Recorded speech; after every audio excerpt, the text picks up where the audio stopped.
Hello everyone, this is Arshi. Welcome to our class Teaching Expert 0217. 0217 it is our code, so don't forget this. Students हम लोग class 9th NCERT moments का fourth chapter in the kingdom of fools पढ़ रहे हैं। इसका 2 part मैंने already बना दिया है, अगर आप लोगों ने नहीं देखा तो उसे ज़रूर देखें। आज हम लोग इसका थर्ड पार्ट डिस्कस करने वाले हैं। बट सेशन को स्टार्ट करने से पहले अगर अभी तक आप लोगों ने हमारे चैनल को सब्सक्राइब नहीं किया है तो हमारे चैनल को सब्सक्राइब करें, बेल आइकन को ही प्रेस करें ताकि मेरे वीडियो की अपडेट आपको मिलती रहे। और सेशन पसंद आए तो मेरे वीडियो को लाइक शेयर करना भी ना भूलें।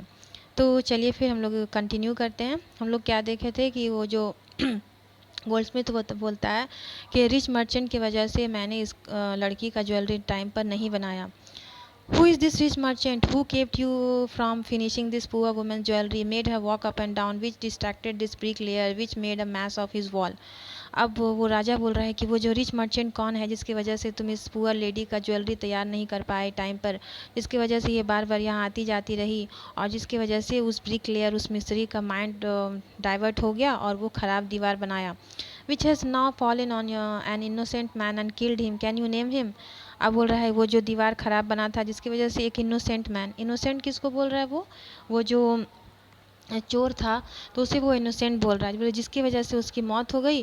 क्या उसका नाम बता सकते हो? The goldsmith named the merchant and he was none other than the original owner of the house whose wall had fallen. अब देखिए यहाँ पे कोई और नहीं, गोल्डस्मिथ ही मर्चेंट था और वो उस घर का मालिक कौन था? वो गोल्डस्मिथ ही था, जिसकी दीवार गिरी थी वो गोल्डस्मिथ ही था। Now justice has come full circle thought the king back to the merchant. अब वो जो न्याय था वो तो पूरा एकदम घनचक्कर बन गया था, अब फिर वापस वो जो मर्चेंट के पास ही पहुंच गया। When he was rudely summoned back to the court, he arrived crying, "It wasn't me, but my father, who ordered the jewelry. He is dead, I am innocent." अब वो जो गोल्डस्मिथ था, वो जो मर्चेंट था, वो तो फंस चुका था, तो उसे वापस कोर्ट में लाया गया। अब वो चिल्लाने लगा, बोल रहा नहीं नहीं, मेरी गलती नहीं है, ये ज्वेलरी जो है मेरे पापा ने ऑर्डर की थी, लेकिन अब उनकी डेथ हो चुकी है, मैं इनोसेंट हूँ।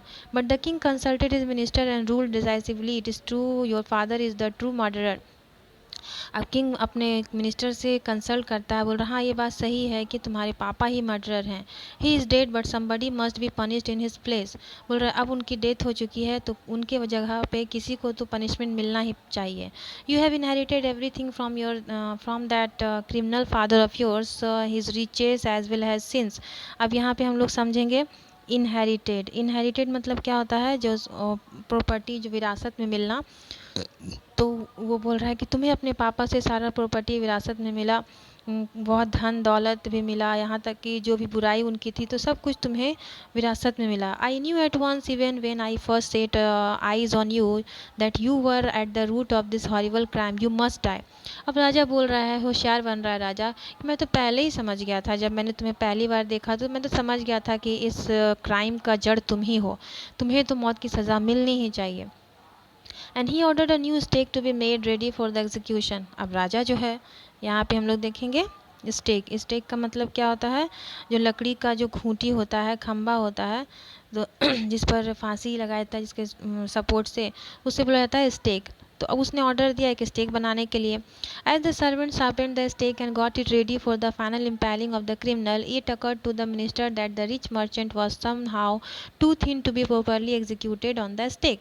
अब जैसे ही सर्वेंट्स ने वो शार्पेंड स्टेक तैयार किया उस क्रिमिनल के लिए, तो वो जो स्टेक क्या था यहाँ पे, वो जो मिनिस्टर गोल्डस्मिथ था, मर्चेंट था, वो बहुत पतला था, लेकिन वो जो स्टेक था उस पर वो फिट नहीं आ रहा था। He appeal to the king's common sense, the king too worried about it. अब किंग जो है वो सोचकर बहुत ज़्यादा परेशान होने लगा कि ये तो स्टेक इस पर फिट बैठ ही नहीं रहा है। What shall we do? He said, when suddenly it struck him that all they needed to do was to find a man fat enough to feed the stake. अब वो सोचने लगा कि अब वो क्या करे, किसी को तो सज़ा में किसी को तो इस स्टेक पे लटकाया ही जाएगा। तो उसने क्या सोचा कि एक मोटे आदमी को ढूंढा जाए जिसमें ये स्टेक फिट बैठे। The servants were immediately sent all over the town looking for a man who would find the stake, and their eyes fell on the disciple who had fattened himself for months on bananas and rice and wheat and ghee. तो यहाँ पे जो है अब सारे servant जो immediately उस मोटे मैन को ढूंढने लगे कि जिस पर वो फिट आए। तो यहाँ पे क्या दिखाए, डिसाइपल के, कौन डिसाइपल है, जो गुरु और डिसाइपल उस शहर में आए थे। तो वो बहुत दिनों से, महीनों से वो बनाना, राइस, व्हीट, घी खा खा के बहुत मोटा हो गया था। तो अब वो लोग उसको वहाँ उठा के ले गए। But I have done wrong, I am innocent, I am a सन्यासी, ही क्राइड। अब वो डिसाइपल बोल रहा है कि मैंने गलत क्या किया, मैं इनोसेंट हूँ, मैं तो सन्यासी हूँ। That may be true but the royal decree that we should find a man in fat enough to fit the stake, they said, and he carried him to the place of execution. बोल रहा हाँ ये सही हो सकता है, लेकिन तुम्हारी कोई गलती नहीं है, लेकिन ये रॉयल का ऑर्डर है कि मुझे एक मोटे आदमी चाहिए जिस पर ये स्टेक फिट बैठ सके, और वो उसे वहाँ से ले जाते हैं, उसे उस प्लेस पे जहाँ पे उसे लटकाया जाएगा। He remembered his wise guru's word that the city of fools you don't know what they will do next. अब वो जो अपने गुरु का वर्ड्स याद करता है, उसके गुरु ने उससे कहा था कि ये जो शहर है ये बेवकूफ़ों का शहर है, ये तुम नहीं जान सकते हैं कि ये तुम्हारे साथ क्या होगा यहाँ पे। While he was waiting for death, he prayed to his guru in his heart, asking him to hear his cry wherever he was. अब जैसे ही वो डेथ के लिए वेट कर रहा था, तो वो अपने गुरु को दिल में याद कर रहा था और बोल रहा था कि आप जहाँ भी हैं मेरी आवाज़ सुन लीजिए। The Guru saw everything in a vision. He had magic powers. He could see far and he could see future as he could see the present and the past. अब गुरु के पास जो था मैजिक पावर था, वो बहुत ज़्यादा पहुंचा हुआ था, तो वो दूर चीज़ों को देख सकता था, वो फ्यूचर, प्रेजेंट और पास्ट भी देख सकता था। He arrived at once to save his disciple who had got himself into such a scrape through the love of food. अब वो जैसे ही वो अपने शिष्य को, डिसाइपल को बचाने के लिए वो वहाँ पहुँचा, देखा कि वो उसका शिष्य जो खा खा के मोटा हो गया था। As soon as he arrived, he scolded the disciple and told him something in a whisper. अब यहाँ पे हम लोग समझेंगे स्कॉल्डेड, स्कॉल्डेड मतलब क्या होता है, डांटना। तो जैसे ही वो पहुँचा तो वो क्या करने लगा और यहाँ देखिए विस्पर, विस्पर मतलब क्या होता है, कान में जो धीरे धीरे बात बोला जाता है उसे बोला जाता है विस्पर। तो अपने डिसाइपल को डांटने लगता है, उसके कानों में कुछ बोलता है।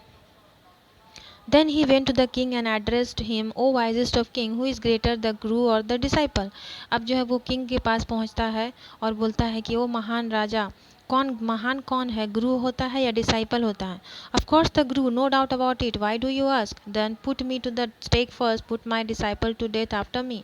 बोल रहा है ठीक, गुरु होता है, इसमें डाउट की कोई बात नहीं है, लेकिन तुम मुझसे ये क्यों पूछ रहे हो? तो उसने बोला कि ठीक है, जब गुरु होता है तो पहले मुझे आप यहाँ लटकाइए, उसके बाद मेरे डिसाइपल को लटकाइएगा।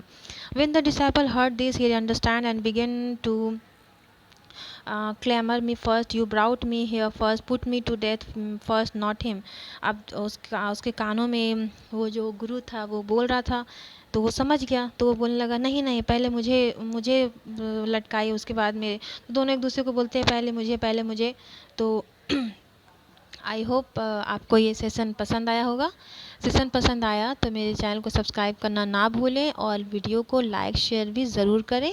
इसका नेक्स्ट पार्ट मैं बहुत जल्द लेकर आऊँगी। Thanks for watching my video.